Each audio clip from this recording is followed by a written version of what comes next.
Good morning, ladies and gentlemen. On behalf of Hello Guide Academy, I would like to welcome all of you to a special lecture program by the former Prime Minister of Great Britain, Lady Margaret Thatcher.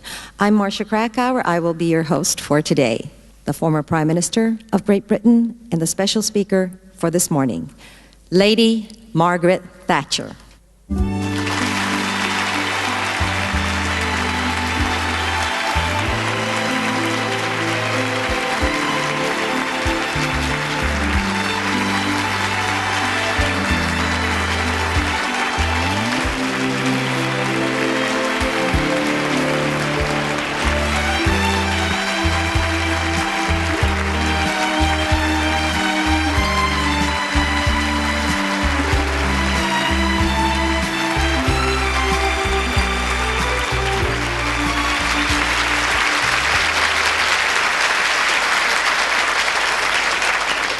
And now we would like to begin this lecture program with a few words from the president of Hello Guide Academy, Mr. Genichiro Ueyama.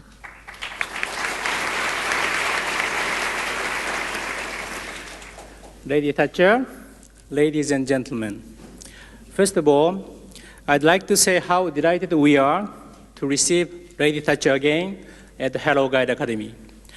Last year, Lady Thatcher spoke to us of the importance of introducing Japanese culture to the world as a member of the international community. On behalf of the students, I would like to take this opportunity to express our sincere gratitude once again. As you already know, Lady Thatcher has recently published an internationally acclaimed memoir of her 11 and a half years at Downing Street. It is really a valuable piece of work for our world history.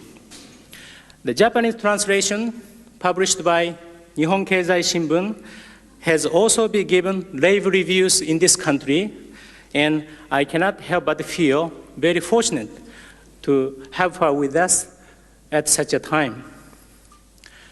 In the course of world events, international expectations concerning Japan's role as a global citizen has been steadily increasing. Today, Lady Thatcher will address us on this very issue, Japan and world affairs. I'm sure her lecture will have a particular significance for each and every one of us here today. Thank you very much. And now, I'd like to introduce one of the greatest political leaders of this century, Lady Margaret Thatcher.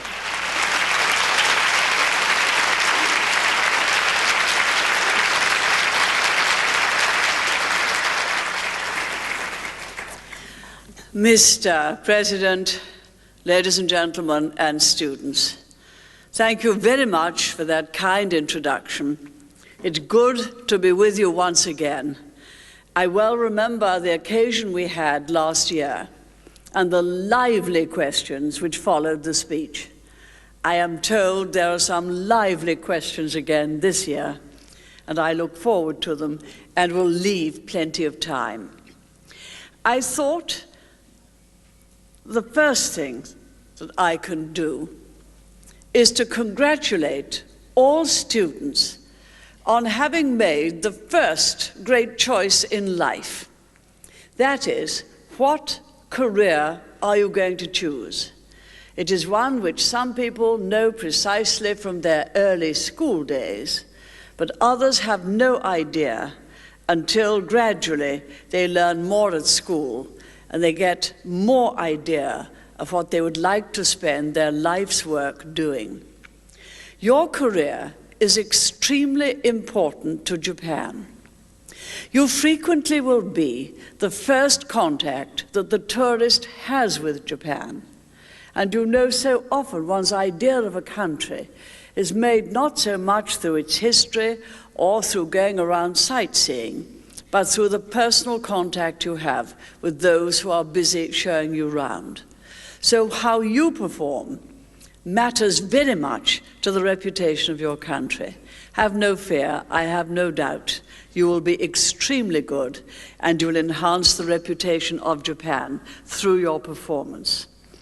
I also think you've made a good choice for a second reason, not only because it's important, but because these days there are fewer and fewer jobs in manufacturing industry. In my life, we have been through what we called a revolution of automation. When I first came out of university, computers were only just starting, and the idea that you could control all machine tools by computers had not yet been born.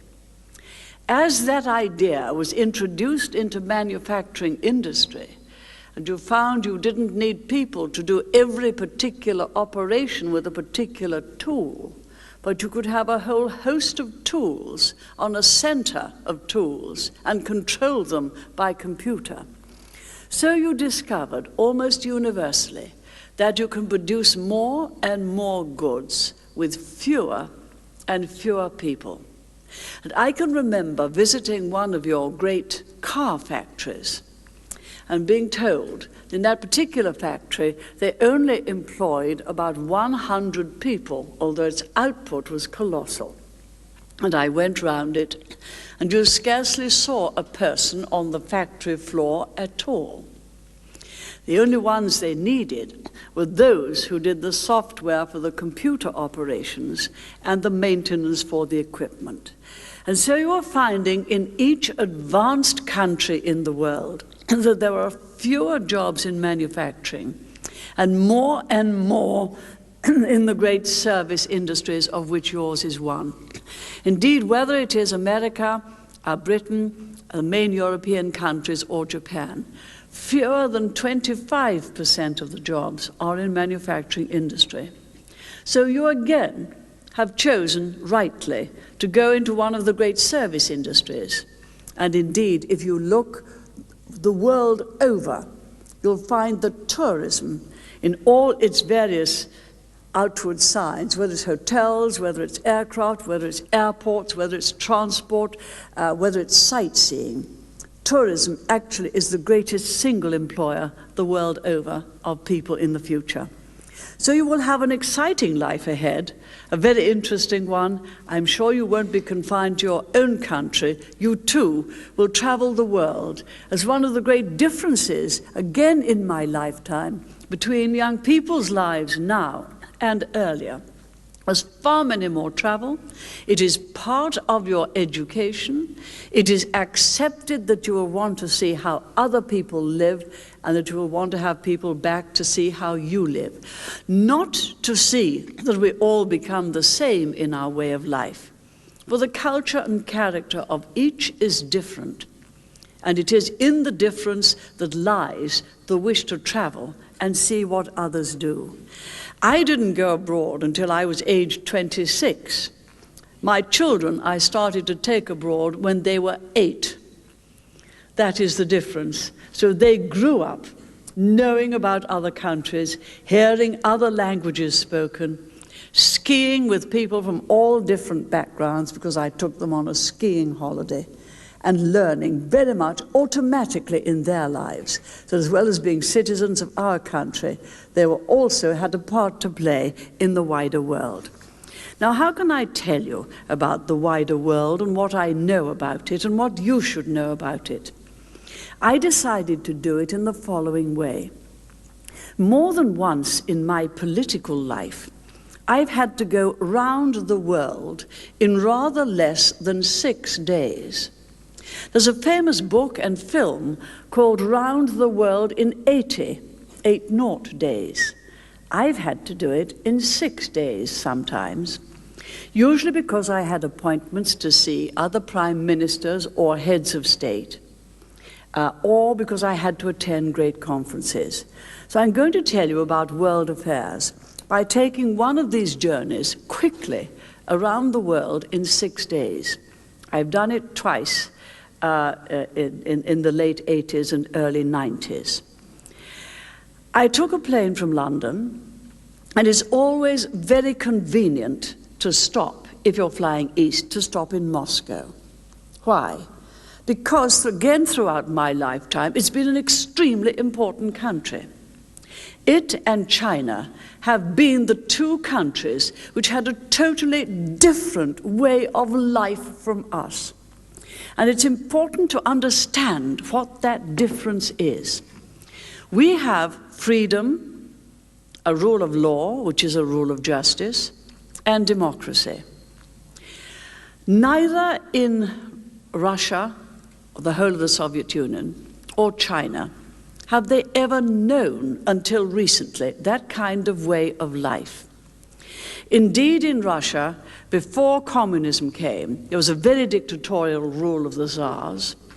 When that stopped in the latter part of the last century, they were beginning to develop an enterprise economy, a market economy, the kind that you and I know, just beginning.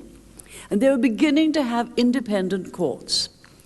Then came communism. Communism was not a movement up from the bottom of the people, not at all.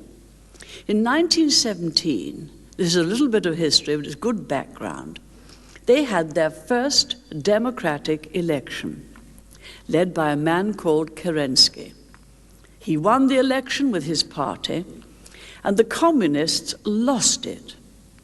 And the communists under Lenin, with a creed worked out by Karl Marx, seized power from the only democracy Russia had ever known, a new one, and it never got started.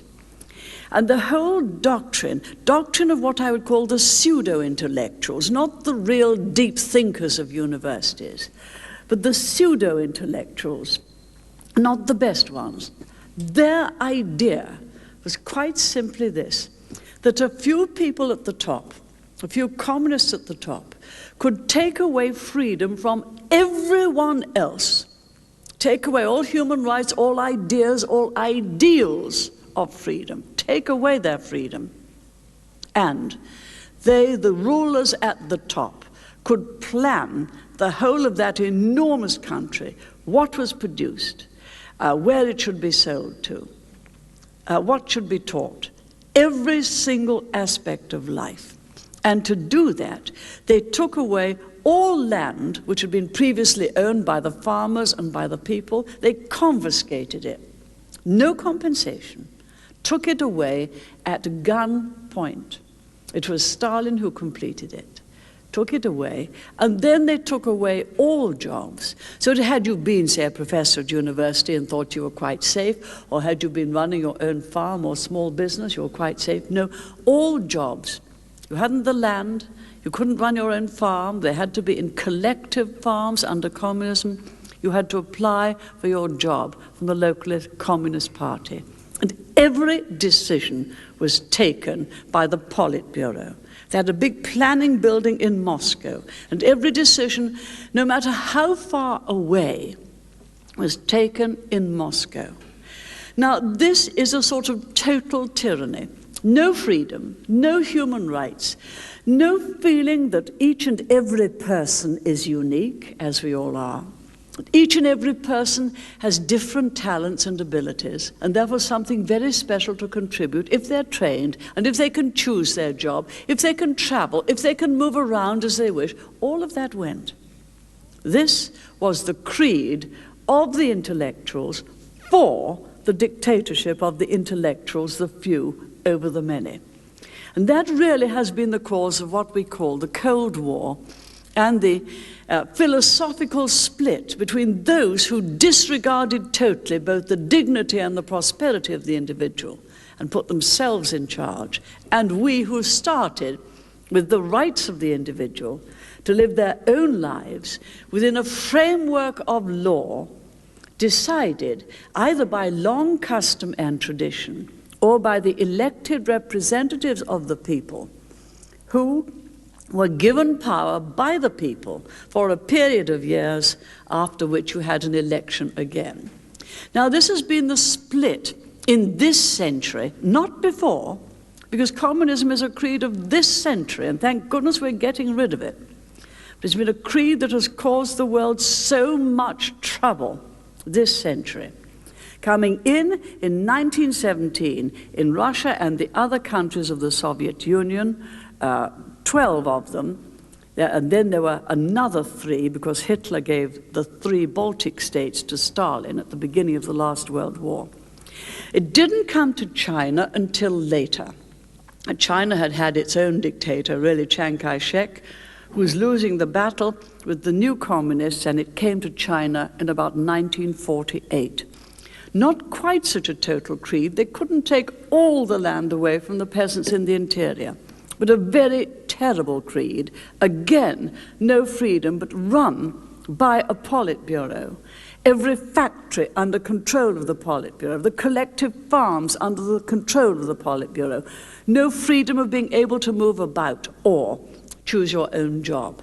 These two examples of communism occupied this great landmass between free Europe, right across that massive landmass to come to the Sea of Japan and then Tokyo.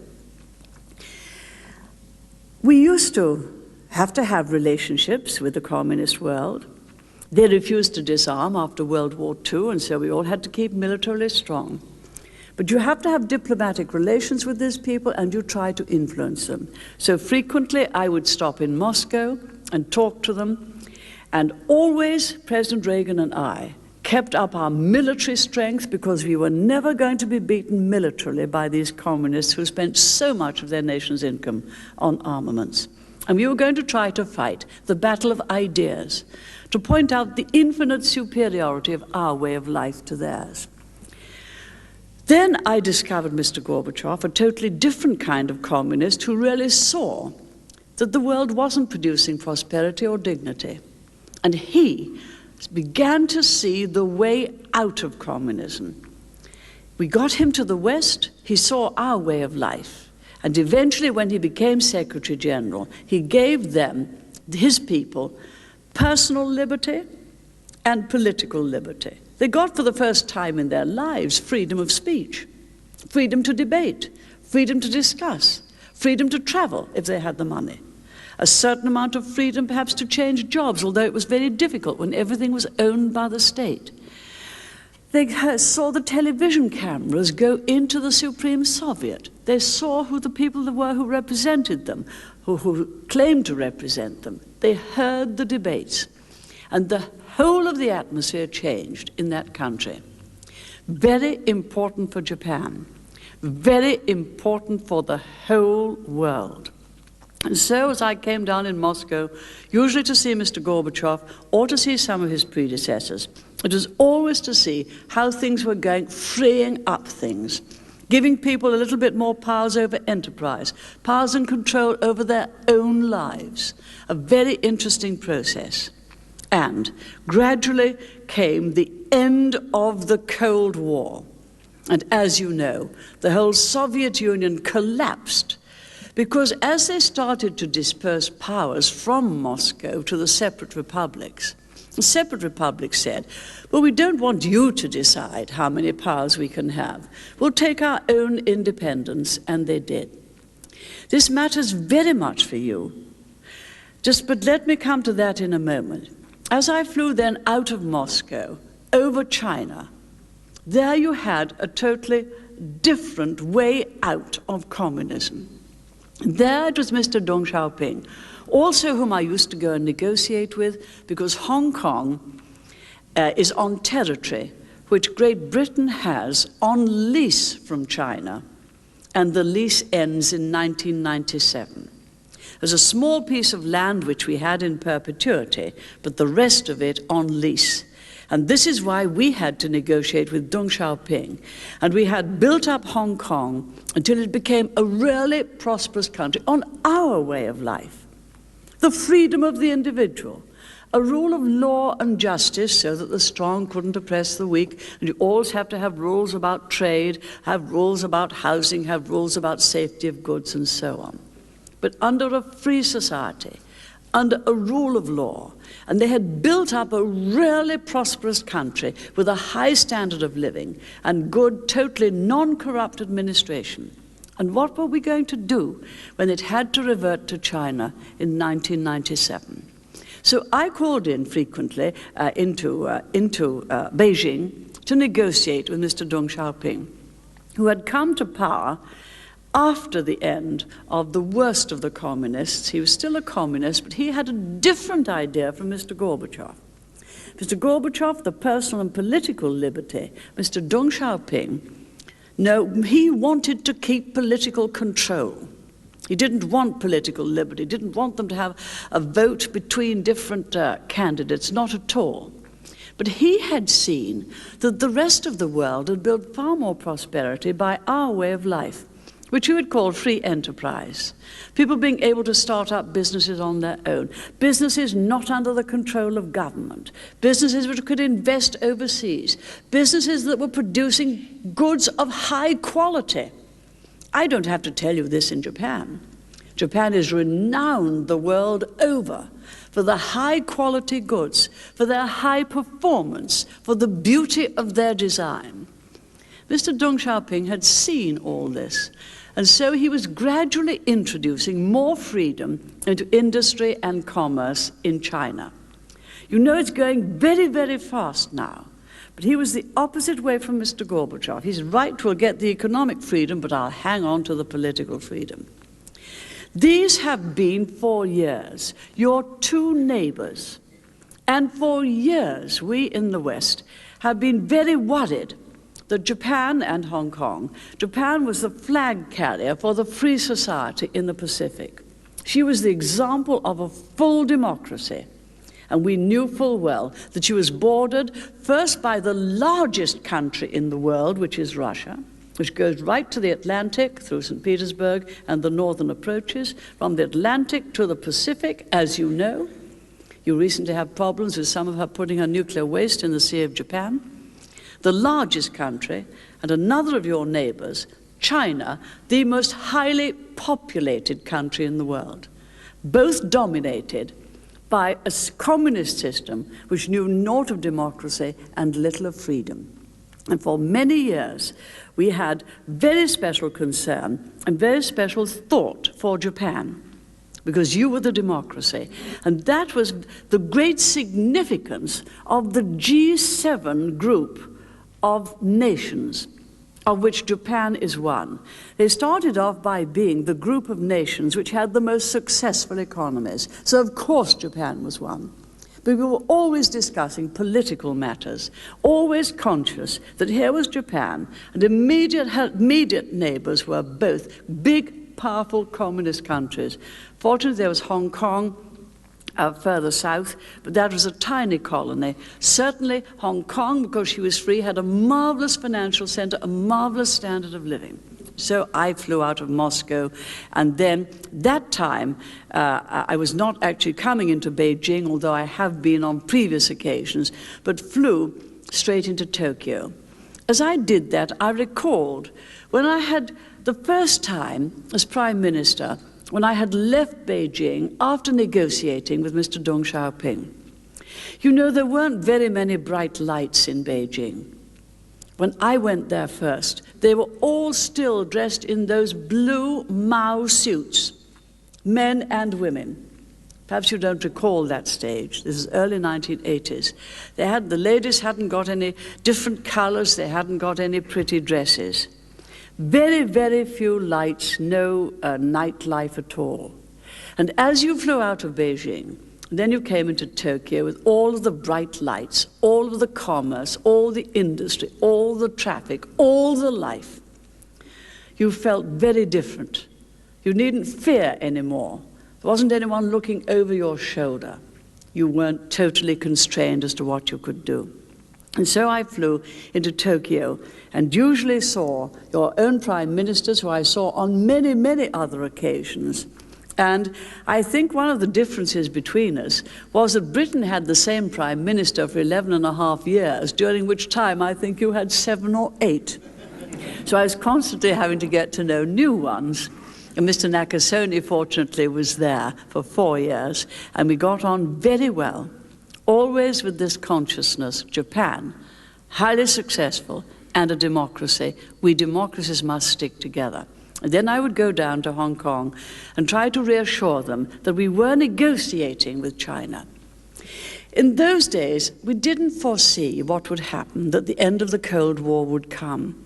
Had someone told me in 1979 that within 12 years, the Berlin Wall would have collapsed, the Soviet Union would have broken up, the communist system would be discredited, I wouldn't have believed them. But let us remember, my friends, the communist system has been discredited, but there's still far too many communists about, particularly those who were in the bureaucracy, who ran the system and who'd rather like it back. And we must see that all those who love freedom within Russia, who've suffered from not having it, that they are the people who gradually come and get into the ascendancy through free elections, and that they never go back to that awful regime. And so, from Hong Kong, from Japan to Hong Kong, and then the last time, I took a leap over across the Pacific. And believe you me, my friends, the first time you cross the Pacific, it wasn't the first time in 6 days, but it had been on other occasions, you are tremendously impressed with the difference between the Pacific and the Atlantic. It takes you so much longer to cross the Pacific. And you begin to realize that although you call politically, you say, well, there's the Atlantic here, Europe on one side, America, Canada on the other.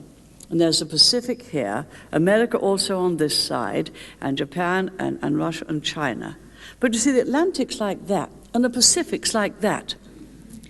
And in a way, although you call it the Pacific Basin, what you have to remember is that there are far few units within the Pacific than there are across the Atlantic, because it's so much quicker. And so we had gently to leap across the Pacific, not straight across, but we came down to Guam. Many of you have holidayed in Guam. It's a lovely island. And then over to Hawaii, which the last time I was addressing a World Tourist Conference. And you really saw, this within the last year, the enormous power of the industry which you've chosen to follow. And people from all over the world came there to that very, very beautiful island.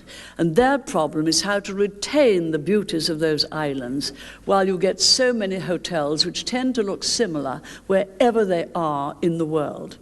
And you're all very anxious to keep some of the old things so that people can see the background and the culture. And I must say, whenever I go and visit islands which are much closer to the center of the world than we are, I must say, and I'm sure you would agree, I'm really very glad we're a little bit further to the north. At least we have the seasons to punctuate and give difference to the year. They have very, very few seasons. It is warm most of the time.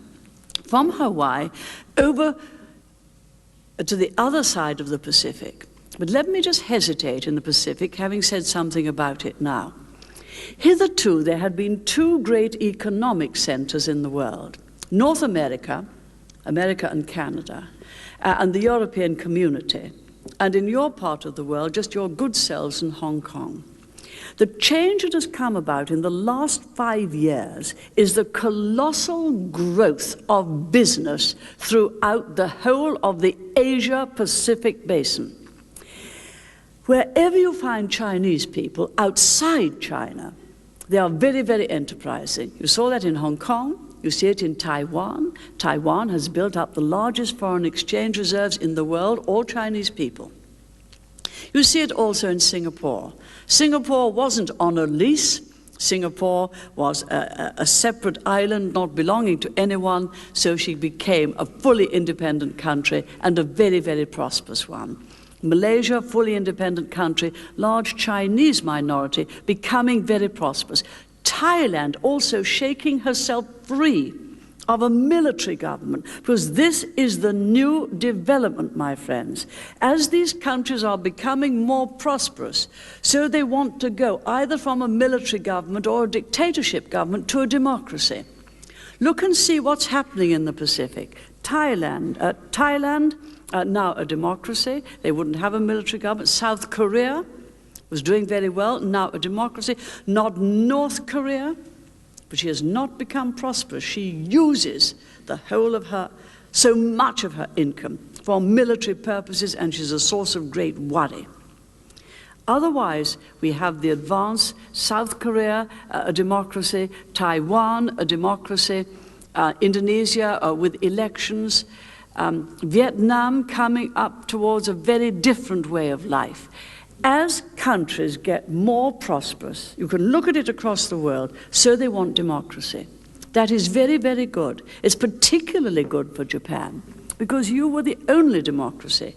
We couldn't get full democracy in Hong Kong because it is attached to mainland China, and the Chinese were always very wary the further we went towards it. So we only have 1/3 of our representatives elected, whereas but for their lease, they would have been an independent democracy a long time ago. But what has happened in the last 5 years is the rate of growth is going so fast in the other countries, not so fast in Japan because you're already a highly developed country. In the other countries, and also it started in China, thanks to Deng Xiaoping. And now the rate of growth there is something like 13 or 14% a year. And with that rate of growth, with the extra freedom, with being able to start up their own businesses, with being able to trade with Hong Kong, with other businesses in the Pacific, very soon, in my view, within a matter of years, you will have developed a tremendous middle class, the middle class of people used to taking their own decisions. They're used to meeting and receiving other people from foreign lands in connection with their business. They're used to traveling. They're passionately keen on education, always the key to the future. They know and understand the interplay of trade. And very soon, in a matter of years, certainly within 20 years, I should think that China too will want to become a democracy and will have not been able to keep down the people's desire, as they become more prosperous, of course, to have a say in the way their own government is run. And how can you make laws unless you know the businesses for which we're making them? Now, this is the new development of this period. Other countries beginning to follow the example set by Japan. And within 10 to 15 years, there'll be 3 economic centers of the world: the North Americas, Europe, and of course, the Pacific. Now, from there, from Hawaii, I flew over to the United States. I'm frequently in the United States. I think we all can be thankful for this remarkable country, which has both an Atlantic and a Pacific shore, which keeps the peace in the Atlantic and which keeps the peace in the Pacific. Just understand the uniqueness of America. It is a country founded by pilgrims who went there. They went there from all over the world. They went there with one purpose: to set up a free country by their own efforts. They didn't have wholly freedom of worship in some of the countries they came from, and so they went there with all the ethics of the Christian religion, and they went there to work, to pioneer. Didn't go for subsidies or for social welfare or insurance or anything like that. There wasn't any. They went there to set up a new nation based on freedom, based on effort, based on the responsibilities of freedom, accepting responsibility for your family, and knowing that they couldn't survive unless they accepted the obligation to their neighbor. Eventually people went from Japan, from China. Of course, they had gone from England and Scotland and Ireland and Wales, and of course they went too from Germany and the other European countries, but predominantly from Britain, in minorities from the other countries, and of course there's quite a Spanish intake coming up through Mexico. If anyone ever says to you, the doctrine, the belief in human rights doesn't belong to Asia Pacific, they are talking nonsense. Wherever people went from in the world to the United States, they took to the human rights, the free society, the power going from people to the government and not the other way around, regardless of the previous country from which they had left to go to America. And so America is founded upon an ideal the ideal of liberty. It's in its constitution, which starts off, we the people have certain inalienable rights, life, liberty, and the pursuit of happiness. And it's the people who give power to the government, and of course you have a totally independent rule of law. The only country in the world founded upon that political philosophy of liberty. There are other countries founded on religious values. Israel is one, and there are some founded on Islam. This, the only country founded upon that. It doesn't seek anyone else's land. It doesn't seek anyone else's treasure.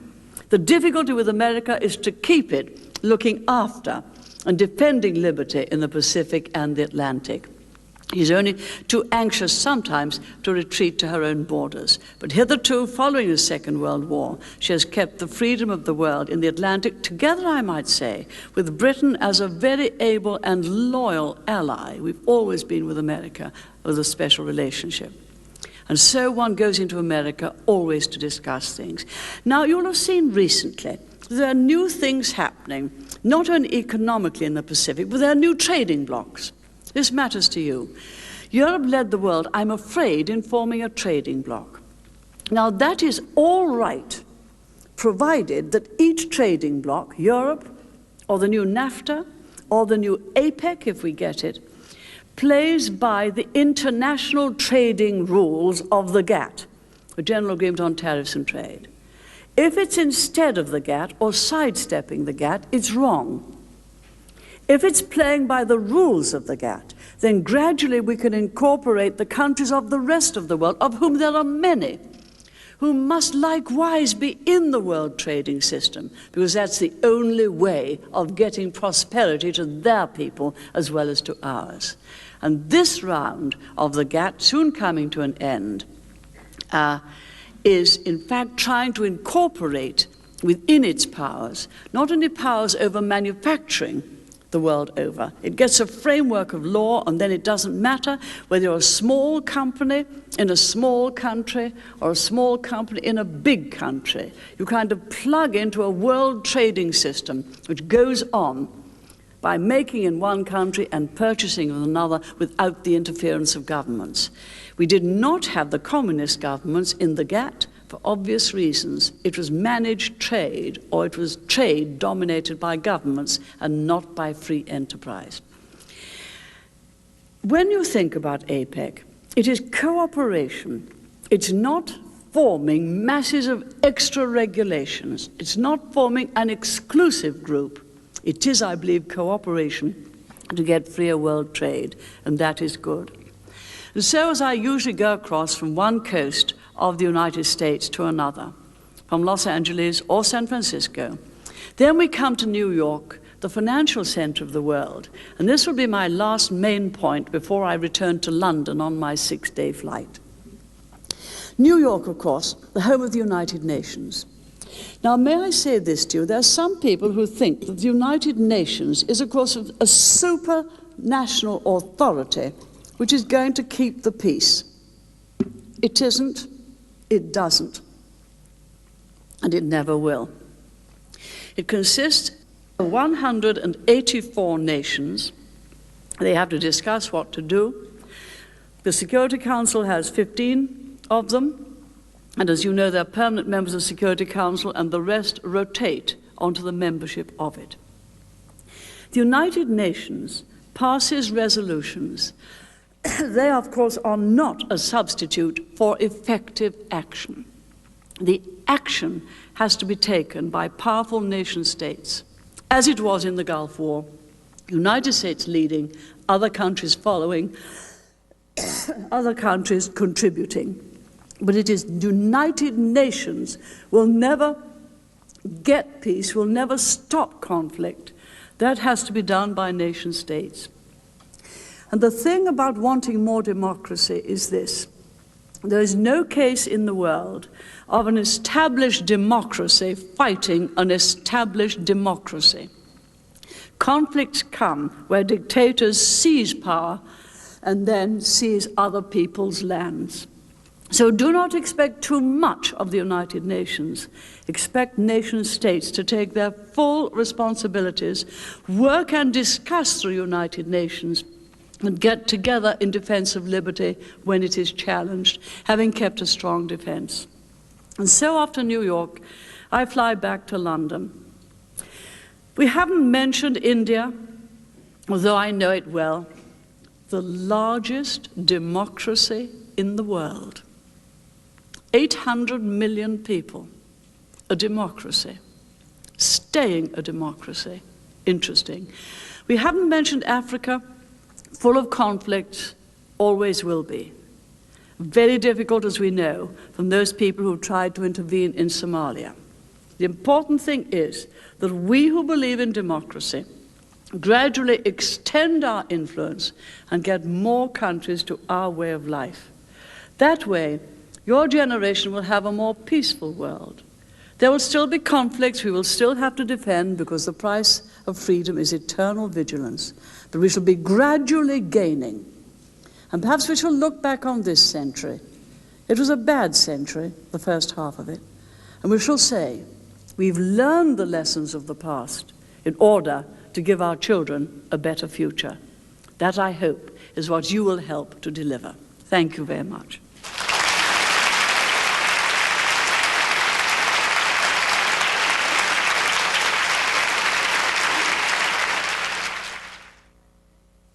The first question is from Ms. Yukiko Kuroda. Ms. Kuroda, can you step up to the microphone? Lady Thatcher, you mentioned about APEC. Reflecting back on the struggles that the EC has gone through, what problems do you foresee that APEC needs to solve? And some people criticize the over-presence of President Clinton during the last APEC meeting. What do you think of that? And how should Japan play its role? First, let me deal with the latter half of the question. I don't believe you can say the over-presence of America or of President Clinton. I think he was probably the only person who could try to call that conference in conjunction with others, because they are the most powerful nation and, as you know, have used their powers in defense of liberty and to further liberty, and I hope are using them now to further trade. And I get very worried when sometimes I hear a certain amount of anti-Americanism, which I think is totally unjustified. If ever they went back into being isolated, we, the rest of the world, would worry very much. I think they are right to try to get a general grouping of the Asia-Pacific nations together. What mistakes must they not make? Europe, and I come from the European community, has done things which I have opposed very deeply. They've become very bureaucratic. They've got far too many and too detailed regulations. They have got policies which put heavy costs on industry. They are becoming highly protectionist, and France and Germany in particular are protectionist about agricultural produce. Now, you know what it's like to be protectionist about agriculture. But we've come to a stage when we have got to allow nations who only have agricultural exports to make to sell them to us. Otherwise, they will never get the foreign exchange to buy the things they need, like advanced equipment and machinery, from us. And this round of the GATT is to try to get the agriculture in as well, and the services. Europe is protectionist on agriculture, so is America, so is Japan. We are trying to get our protectionism down slowly and together. So we each have problems, but we each tackle them together. And then we allow other countries more freely to have access to our agricultural markets. I do hope that the APEC will not make Europe's mistake of too many and detailed regulations. You must have some regulations about the safety of goods, about the standardization of electrical goods and so on, otherwise they're dangerous. But you don't want too many regulations about how many hours of work and all the detailed employer-employee relations. Nor indeed do you want to hand over powers to a bureaucracy like the Commission of Europe. The commissioners, 17 of them, are non-elected. They have immense powers. The ministers then decide behind closed doors by majority vote precisely what to do. And that can be against the parliaments of the several peoples. That is going away from parliamentary democracy onto a bureaucracy. So if I were a member of APEC, as you are, I would say, look, we're more and more of us democracies. We are answerable through our parliamentary system to the people. What we want from APEC is a free trade among all of us with similar standards relating to safety of goods and similar standards on electrical goods so that they can circulate properly. We don't want any more than that, and we want to do that as a step to the wider world trade in the GATT. Then the three of us will play together. The Americas, the whole Asia-Pacific, and Europe, because we'll have to get some of our barriers down, gradually to getting the wider world trade through the GATT, and that will be fine. So I am quite optimistic. I was particularly glad that conference came at that time. It gave your Prime Minister the chance to make the entree to the whole of the world international community. I was glad of that because my entrance to the international community started in Tokyo. The first G7 came 3 months after I had been elected. So my first entry to the international community came here in Tokyo. And I was very pleased that Mr. Hosokawa's first entry to the international community came a short time after he was elected. Just as I came out of my country to Tokyo, so he went out of Tokyo and went out to Seattle for his entrance. So it was a very good conference, all told. Thank you. And now the second question will be from Mr. Toru Nakamura. Recently in Japan, there has been a heated discussion whether or not Japan should become a permanent member of the United Nations Security Council. Do you support such a move? I do not wish to change the permanent membership of the Security Council at present. There are two very good reasons. The permanent members are the United States, Britain, France, China, and Russia. They have only just begun to work together since the end of the Cold War. Before that, we were split and could never get the required motions through the Security Council, even to condemn certain things. After the end of the Cold War, we could. But even now, it's difficult on Serbia, because Serbia is the aggressor in Bosnia. And Serbia, of course, is a communist, and there are still some links between communist Serbia and the communists former communists in Russia. So we're only just beginning to work together. We did on the Gulf. We haven't been able to work together so much on Bosnia. So I wouldn't make any further change. That's while we're getting used to this system. The second is this.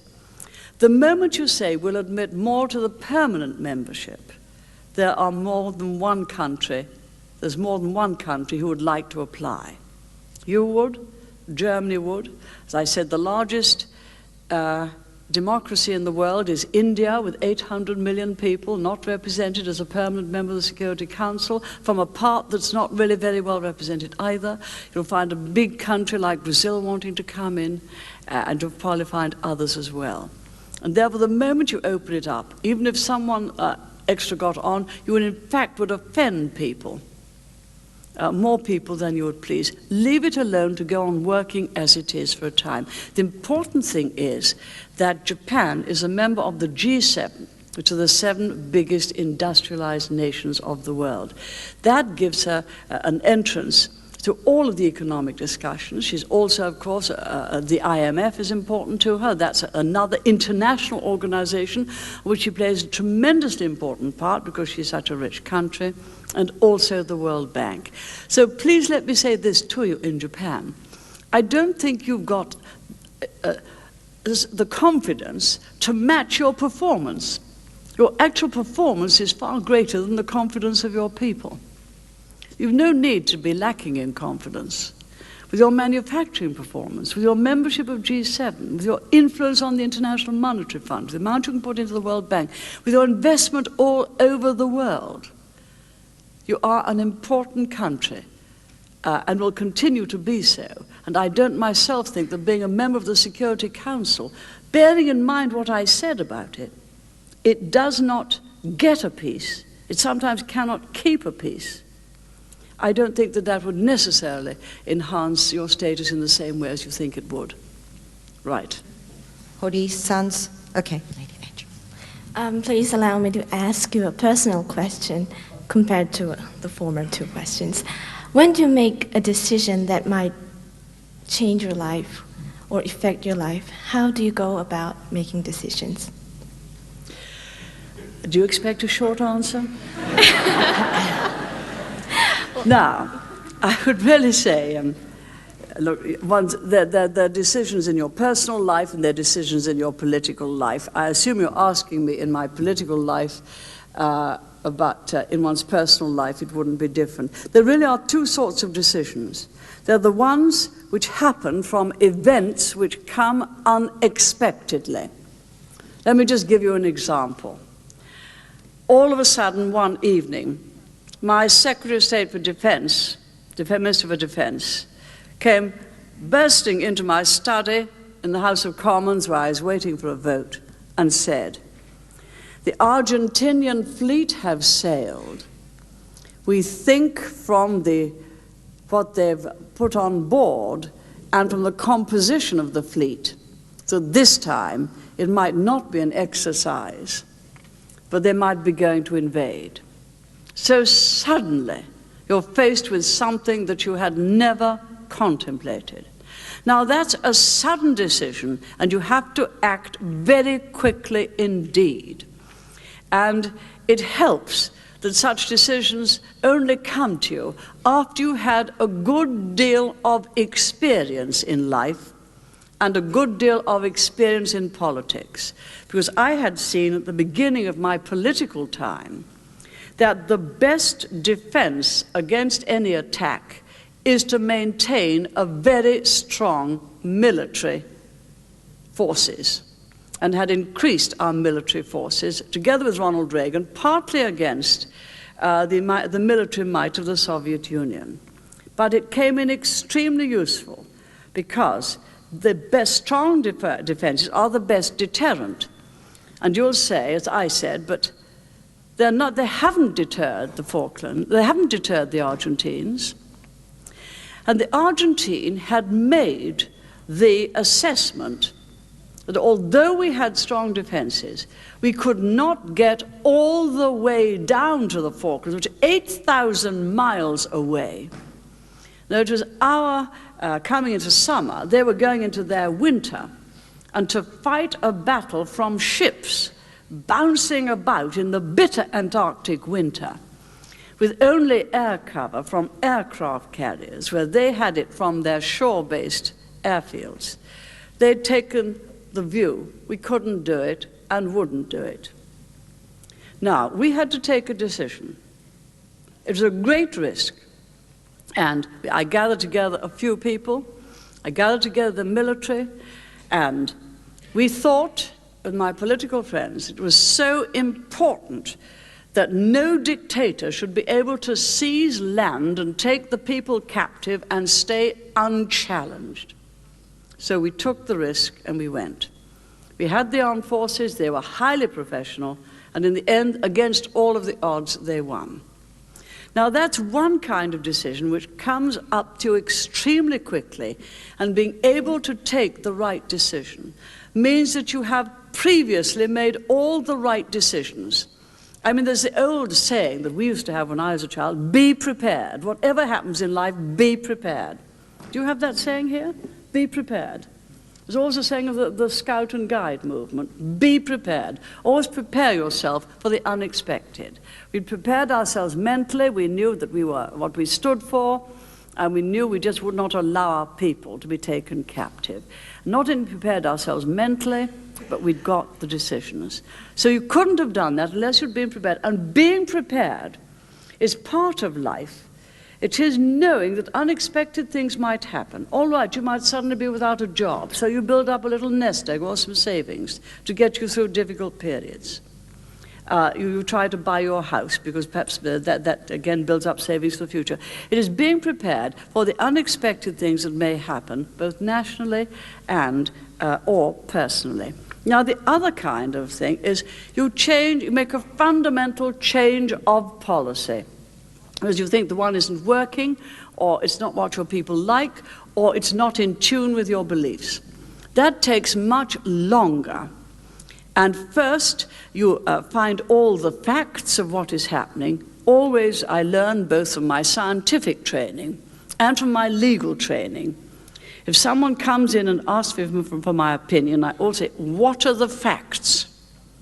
First, find the facts. Get them all together. What are the actual facts? What are the figures? How sure are you that the facts are right? First, find the facts.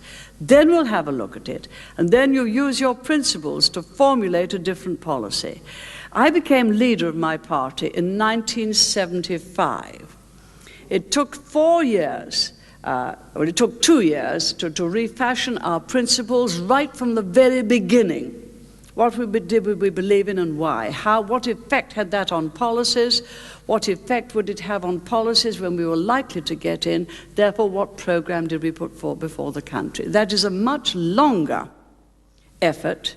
Get your principles right, get your facts right, take all the best advice you can. You must win the intellectual case from universities, you must have the practical case from business, you must have the human case. That is a long time. They're two very different. The one is be prepared with what you believe in always and for anything that might happen. The other is how you go about making fundamental changes, and I'll be very interested to see what happens politically in Japan now. Because I knew when I eventually got in, I was expected to change things. And when you're elected to change, the advice always is be bold and don't hesitate too long. Then Mr. Osamu Hayakawa, sorry for making you wait. Please present your question. Lady Margaret Thatcher, I hope my question represents the concern of the audience here today, but one of the major challenges while you were the Prime Minister was to deal with the communist regimes. The Cold War is over, and Professor Samuel Huntington of Harvard University has recently wrote an article in which he made the point that the culture and ideology have become the major source of international conflict. Do you agree with this view? And if so, could you tell us what this means to Japan? Yes, I read that article.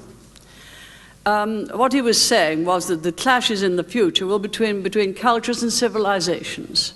Cultural differences, religious differences. But you know, they always have been. There have been plain, straightforward dictatorial tyrannies, and there always will be. That's what Serbia is doing, marching into Bosnia.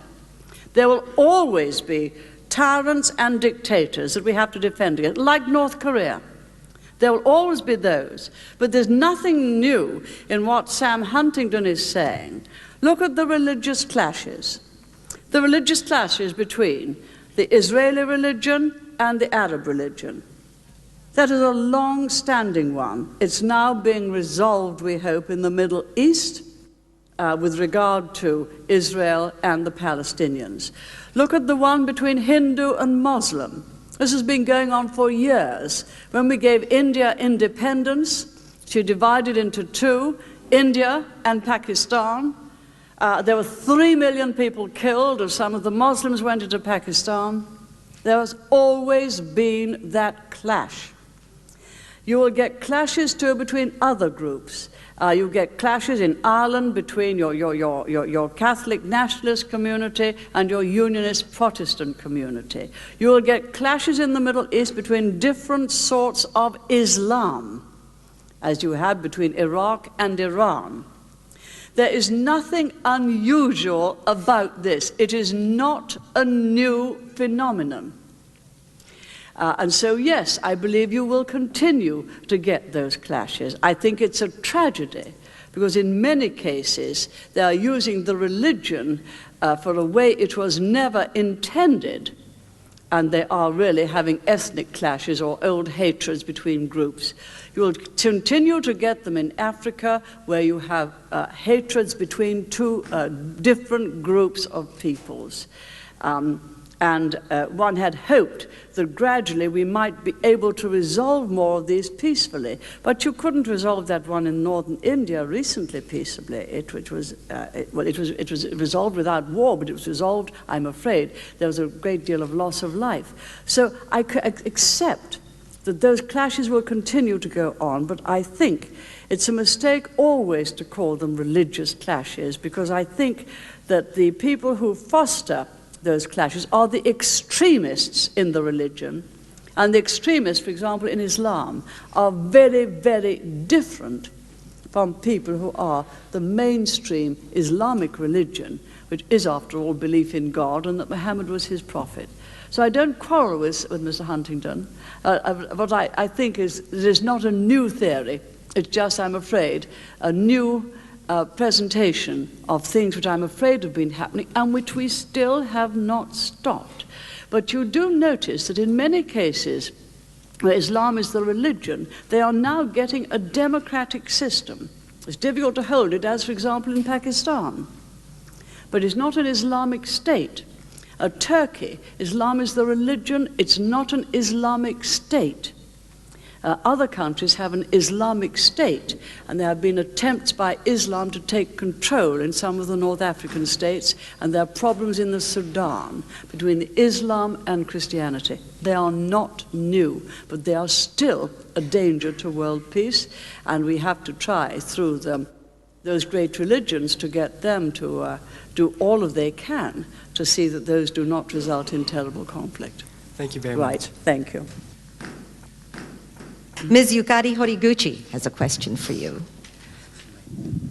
Lady Thatcher, how did your husband support and encourage you while you were Prime Minister?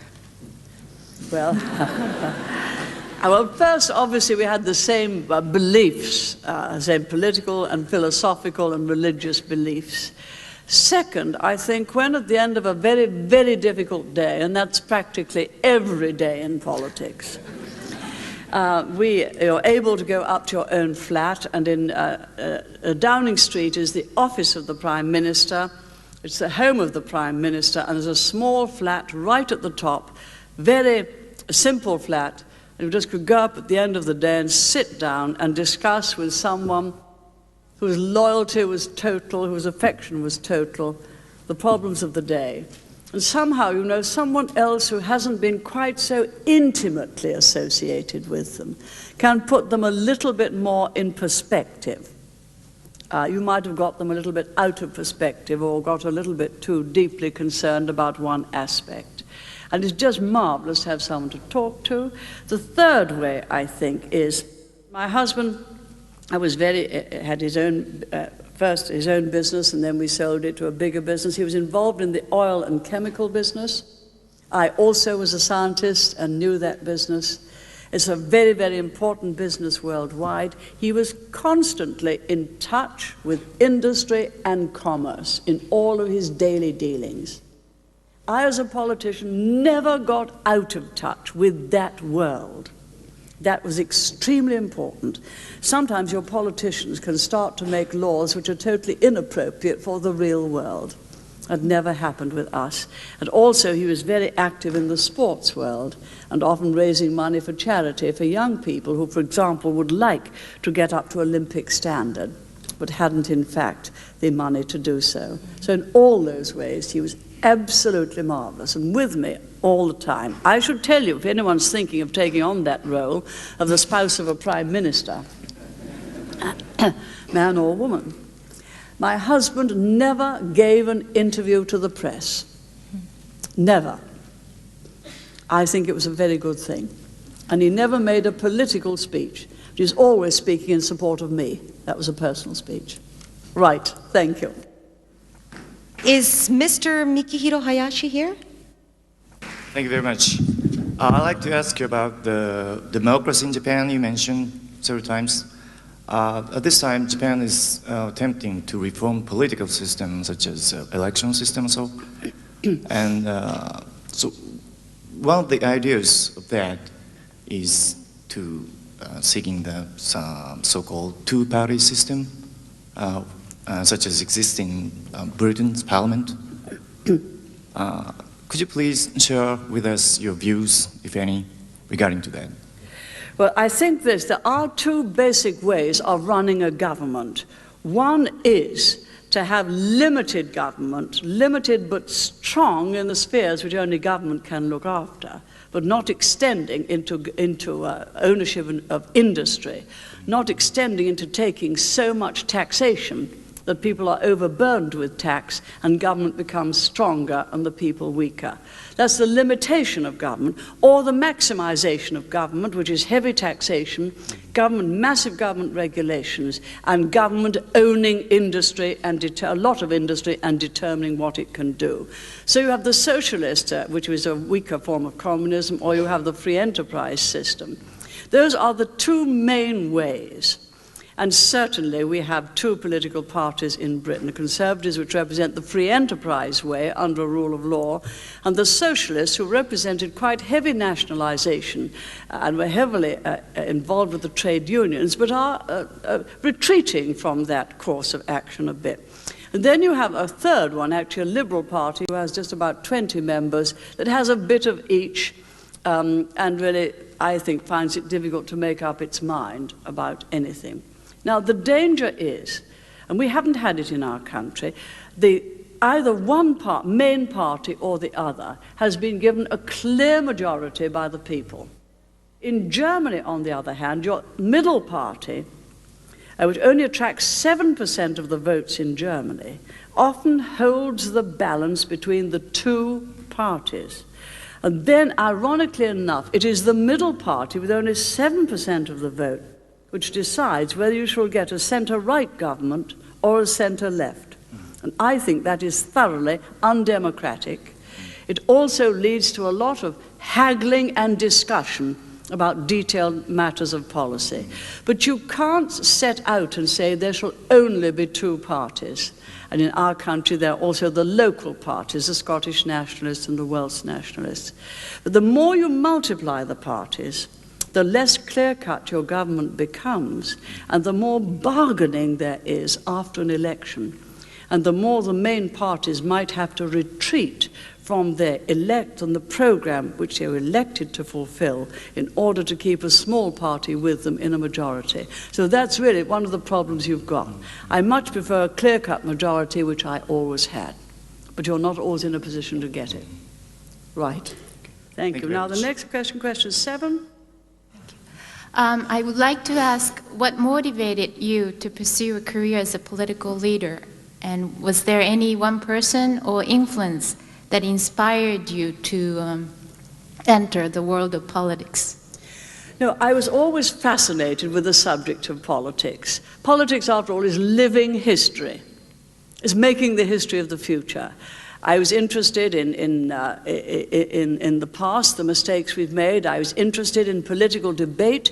My father brought me up to read the important books of the time, whether they were biographies or whether they were commentaries on what had happened and commentaries on political philosophy.